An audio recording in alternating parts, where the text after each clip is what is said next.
আজকে আমি সকাল সকাল খুব তাড়াতাড়ি ঘুম থেকে উঠে গেছি, কারণ আজকে হচ্ছে বকরিদ, তোমরা সকলেই জানো। সেই জন্য আমি তাড়াতাড়ি করে রেডি হয়ে বেরিয়ে পড়লাম আমি আর সাজেন। তারপর আমি ভাবতে লাগলাম যে চলো একটু মোথাবাড়ি থেকে ঘুরে আসি, সেই জন্য বাইক নিয়ে তাড়াতাড়ি করে বেরিয়ে পড়লাম মোথাবাড়ির দিকে। পাঞ্জাবি পরে আমরা চলে আসলাম মোথাবাড়ি। আর মোথাবাড়ি দেখতে পাচ্ছি একটাও লোক নেই গাইস, পুরো ফাঁকা হয়ে আছে, মানে সকলেই নামাজের জন্য রেডি হচ্ছে। আর আমাদের মোথাবাড়ির সকালের ভিউটা দেখো কেমন হয়ে আছে, অসাধারণ একটা ভিউ হয়ে আছে দেখতে পাচ্ছ। তো এখন বেরিয়ে গেলাম আমাদের গ্রামের দিকে, কারণ আমরা অলরেডি রেডি হয়ে গেছি, সেই জন্য আমরা চললাম গ্রামের দিকে নামাজ পড়ার জন্য। আর এখন আমার সঙ্গে আছে আমি আর আমির, আমরা দুজনেই বেরিয়ে পড়েছি নামাজ পড়ার জন্য। তো চলো আমাদের গ্রামের দিকে তাড়াতাড়ি করে যাওয়া যাক, কারণ আমাদের টাইমও হয়ে যাচ্ছে। তারপর ফাইনালি চলে আসলাম, দেখতে পাচ্ছ আমাদের গ্রাম। আর আমাদের গ্রাম ঢুকতে না ঢুকতে দেখি এখানে সকলেই বেরিয়ে পড়েছে নামাজের জন্য।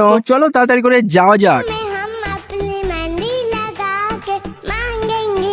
তো আমাদের গ্রামে দেখতে পাচ্ছ ছোট্টখাট্ট একটা মেলা বসেছে, তো আমাদের এই মেলাতে একটা দোকান বসেছে। তো চলো তাড়াতাড়ি করে ঈদগাহার দিকে যাওয়া যাক, কারণ বুঝতেই পারছো নামাজের টাইম হয়ে যাচ্ছে, সেই জন্য তাড়াতাড়ি করে চললাম এখন ঈদগাহার দিকে। আর আমি আস্তে আস্তে দেখতে পাচ্ছ কত লোকজন চলে এসেছে, আমি লেট করে দিয়েছি। তারপর আমি আর সাজেম তাড়াতাড়ি করে ঢুকে গেলাম ঈদগাহার মধ্যে। আর আমাদের ঈদগাহের লোকজন দেখো গাইস, কত লোকজন এসেছে, এখানে অনেক লোকজন গাইস, মানে জায়গা বুকিং হয়ে গেছে এত লোকজন। তারপর তাড়াতাড়ি করে আমি আর সাজেম একটা জায়গায় দাঁড়ালাম। আর আমাদের ঈদগাহাতে কত লোকজন আছে তোমাদের সামনে রয়েছে গাইস, দেখতে পাচ্ছ কত লোকজন গাইস।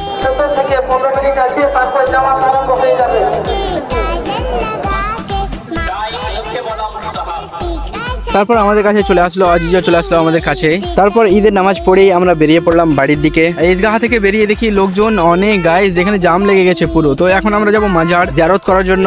তারপর ফাইনালি চলে আসলাম আমাদের ফকির শাহাবুদ্দিন চিকু বাবার মাজারে। তো আমরা এখন মাজারে ভিতরে যাব জিয়ারত করার জন্য। তারপর তাড়াতাড়ি করে ঢুকে গেলাম মাজারে জিয়ারত করার জন্য। আর জিয়ারত করে বেরিয়ে পড়লাম আমি বাড়ির দিকে। তো সবাইকে জানাই আমার তরফ থেকে সকলকে ঈদ মোবারক। তো এখন আজিজরা বাড়ি চললো। তো চলো গাইস, দেখা হচ্ছে নেক্সট ব্লগে আর নেক্সট ভিডিওতে। আজকে আমাদের টাটা, বাই বাই গাইস।